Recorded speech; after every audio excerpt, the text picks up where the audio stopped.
लाडकी बहीण योजनेअंतर्गत 2025-26 मध्ये त्यांना आणखीन प्रोत्साहन देण्यासाठी विशेष योजना हाती घेण्याचा आमच्या विचाराधीन आहे। 3000 रुपये आल्यानंतर लगेच 4000 रुपये येणे सुरू। सर्वात मोठी खुशखबर, लाडक्या बहिणींसाठी 4 नवीन योजना सुरू झाल्यात। महिला व बाल विकास विभागाकडून परिपत्रक आलंय, पण महिलांच्या नाव नोंदणीमध्ये बदल झालाय। लाडक्या बहिणींच्या नावांचा प्रॉब्लेम झालाय। लाडकी बहीण आता अपात्र होणार नाही, सर्व बहिणींना 2100 रुपये मिळणार। आदिती ताईंची घोषणा। तर सर्व लाडक्या बहिणींना विनंती राहील की आपण कुठल्याही अफवांना बळी पडू नका। कुठेही आम्ही कुठल्याही लाभार्थ्याच्या खात्यातून परत काही लाभ घेतलेला नाहीये, रिफंड केलेला नाहीये। लाडक्या बहिणीला फेब्रुवारी आणि मार्चचे 3000 रुपये आलेत। आता त्यानंतर लगेच 4000 रुपये देण्याचा निर्णय झाला आहे। आता हे 4000 रुपये कशाचे आहेत आणि कोणत्या कोणत्या महिलांना मिळणार आहेत, तसेच कोणत्या महिलांचा नावांचा प्रॉब्लेम झालाय तो कसा दुरुस्त करायचा आहे। ज्या महिलांना अजूनही फेब्रुवारी मार्च मागचे हप्ते मिळाले नसतील त्या महिलांना महिला बाल विकास विभागाकडून एक परिपत्रक आलंय। आता त्यांनी फक्त मेसेजची वाट पाहायची नाहीये, एक अर्जंट काम करायचं आहे। ते कोणतं काम आहे की ज्यामुळे त्यांना पैसे येतील, त्यासाठी हा व्हिडिओ फक्त 2 मिनिटं पहा। बहिणींना मागील 8 दिवसामध्ये दोनदा 1500 रुपये जमा झालेत। 4 दिवसापूर्वी 1500 फेब्रुवारीचा हप्ता आणि 4 दिवसानंतर मार्चचा हप्ता, टोटल 3000 रुपये जमा झालेत आणि आता परत लगेच 4000 रुपये खात्यात जमा होणार आहेत। कोणत्या कोणत्या खात्यात महिलांना हे 4000 रुपये मिळणार आहेत त्या संदर्भात सविस्तर अपडेट आता आपण जाणून घेणार आहोत। व्हिडिओमध्ये लाडक्या बहिणींसाठी अतिशय महत्त्वाच्या 4 बातम्या असणार आहेत। पहिल्यांदा आपण पाहणार आहोत बहिणींसाठी 4 कोणत्या नव्या सरकारी योजना सुरू झाल्यात। दुसऱ्यांदा आपण पाहूया 4000 रुपये कोणत्या महिलाला मिळणार, कशाचे मिळणार। महिलांच्या नावांचा प्रॉब्लेम झालाय। विवाहित महिला असेल, लग्न झालेली बहीण असेल तर त्याच्या नाव नोंदणीमध्ये प्रॉब्लेम झालाय, तो कसा क्लिअर करायचा। आणि शेवटी आपण ज्या महिलांना फेब्रुवारी आणि मार्चचा हप्ता मिळाला नाही त्यांनी नेमकं काय करायचं आहे, महिला बाल विकास विभागाने काय सूचना केलेली आहे, संपूर्ण सविस्तर पाहणार आहोत।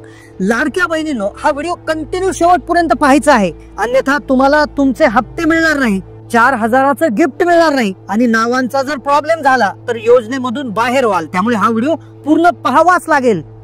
लाडक्या बहिणींनी खूप प्रतीक्षा केली। फेब्रुवारीचा हप्ता जमा होत नव्हता, तो मार्च मध्ये झाला आणि त्यानंतर 4 दिवसाच्या आतच मार्चचा हप्ता देखील महिन्याच्या सुरुवातीला जमा करण्यात आलेला आहे। एकदम 3000 रुपये आलेत। आता 4000 रुपये अजून येणार आहेत।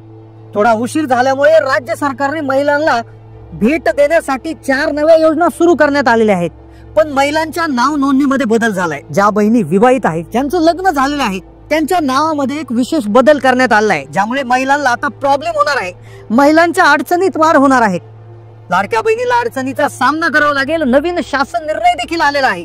आता ज्या बहिणींचं लग्न झालंय आणि ज्या महिला लाडकी बहीण योजनेचा लाभ घेत आहे त्यांच्या नाव नोंदणी संदर्भात एक GR आलाय। आता काय अडचण त्यामुळे होणार आहे, त्यावर उपाय काय आहे, त्याच्याविषयी देखील अपडेट आपण समजून घेणार आहोत। आता सर्वात आधी ज्या बहिणीला अजूनही फेब्रुवारी आणि मार्चचा हप्ता जमा झाला नाही, जानेवारीचा झाला नाही किंवा मागचे हप्ते जमा झाले नाही, त्यांच्यासाठी एक सूचना आलेली आहे। त्यांनी फक्त मोबाईलचा मेसेज चेक करायचं नाहीये, तर त्यांनी एक काम अर्जंट करायचं आहे। त्यांचं आधार कार्ड हे बँक खात्याला व्यवस्थितपणे लिंक आहे की नाही हे देखील चेक करणं आता गरजेचं आहे। बऱ्याचशा महिलांचं आधार कार्ड मागच्या वर्षी लिंक करण्यात आलं होतं, त्यानंतर त्यांचे त्या ठिकाणी जे बँक खाते आहे ते बदललेले आहे। त्यातच आधार कार्ड नसतानाही काही बहिणींनी योजनेमध्ये नाव नोंदवलं होतं, पण आता आधार कार्ड नुसारच हप्ता वाटपाची प्रक्रिया सुरू झालेली आहे। त्यामुळे त्यांना फेब्रुवारी आणि मार्चचा हप्ता जमा झालेला नाहीये।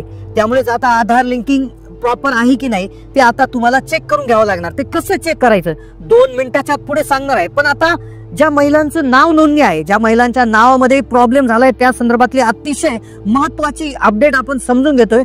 पण त्याआधी 4 योजना कोणत्या सुरू झाल्यात, कोणत्या 4 योजना सुरू झाल्यात, त्या अंतर्गत कसे 4000 रुपये भेटणार आहे, कोणत्या महिलांनाही 4000 रुपये मिळणार आहे याविषयीची माहिती आपण घेऊयात। त्यानंतर नावाच्या संदर्भातली अपडेट आपण समजून घेतोय। 4 योजना, ज्यामध्ये एक राज्य सरकार तसेच केंद्र सरकारच्या माध्यमातून चालवण्यात येणारी एक योजना आहे जिचं नाव आहे सुकन्या समृद्धी योजना। या योजनेअंतर्गत महिलांना जर मुलगी असेल तर त्या मुलीच्या नावे गुंतवणूक केली जाऊ शकते आणि ज्या अंतर्गत 8.2% जो व्याज आहे ते व्याजवर त्यावर मिळतं। सोबत त्यावर इन्कम टॅक्सच्या सेक्शन 80C अंतर्गत टॅक्स मध्ये सूट मिळते। हे पैसे तब्बल 15 वर्षासाठी जमा राहतात आणि ज्यामध्ये तुम्ही कमीत कमी 250 रुपये गुंतवणूक करून ही योजना सुरू करू शकतात आणि ज्या अंतर्गत मुलीच्या लग्नासाठी आणि शिक्षणासाठी ही गुंतवणूक केली जाऊ शकते।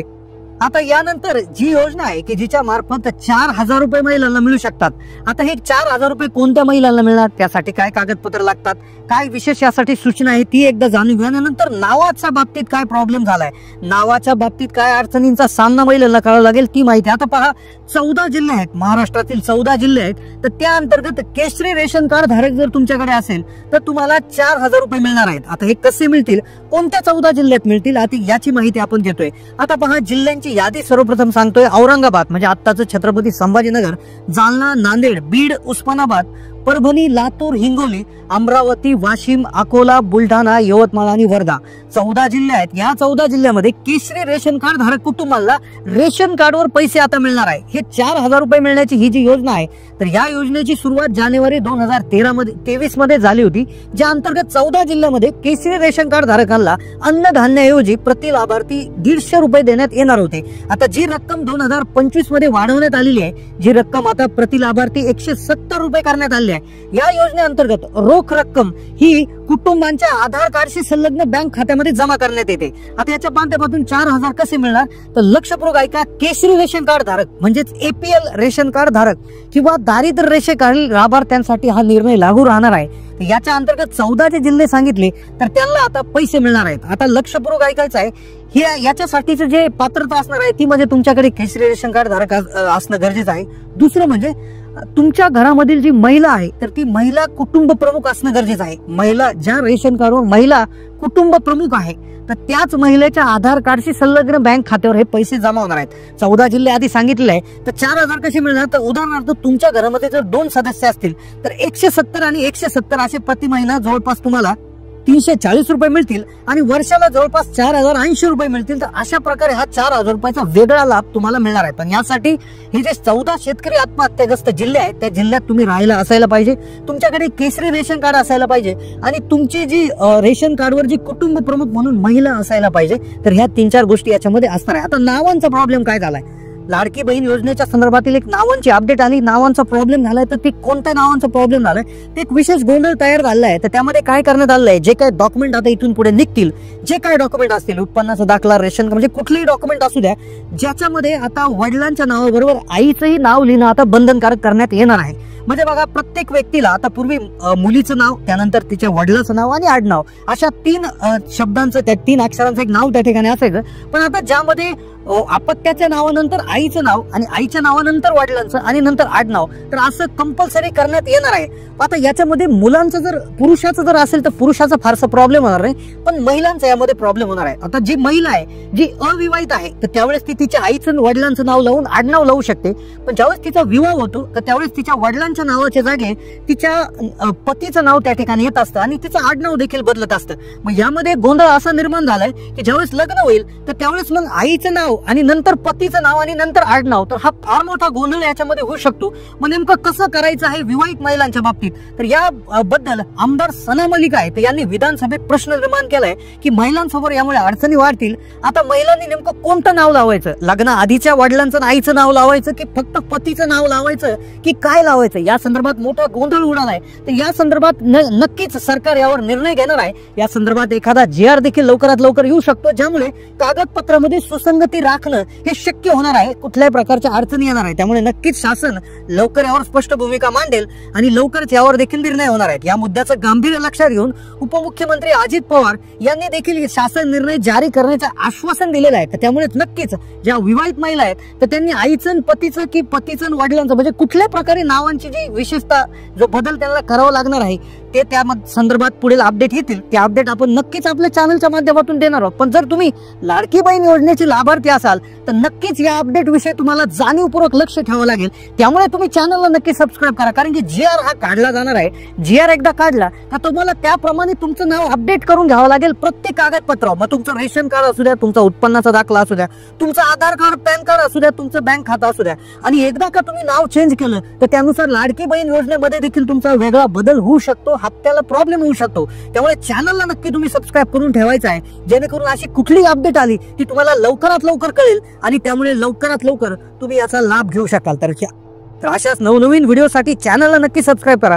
तुम्हाला आतापर्यंत किती हप्ते जमा झालेले आहेत, कोणत्या जिल्ह्यातून तुम्ही हा व्हिडिओ पाहतात, नक्की कमेंट करायला विसरू नका. आता ज्या महिन्यांना फेब्रुवारी मार्चचा हप्ता आला नाही त्यांच्यासाठी आधार लिंकिंग करण्याची सूचना करण्यात आलेली आहे। आधार लिंकिंग करण्यासाठी तुम्ही UIDAIच्या वेबसाईटला जाऊन तुमचा आधार नंबर टाकून तुमचं बँक सीडिंग कुठल्या खात्याला जोडलेलं आहे तुम्ही चेक करू शकता। आता ते जर तुम्हाला पाहिजे असेल तर इथून पुढे ती क्लिप जोडलेली आहे की तुम्ही लक्षपूर्वक पाहू शकता आणि त्यानुसार तुमचं आधार लिंकिंग आहे की नाही ते चेक करू शकता। तुमचा काय रिझल्ट येतो ते नक्की कमेंट करायला विसरू नका। धन्यवाद।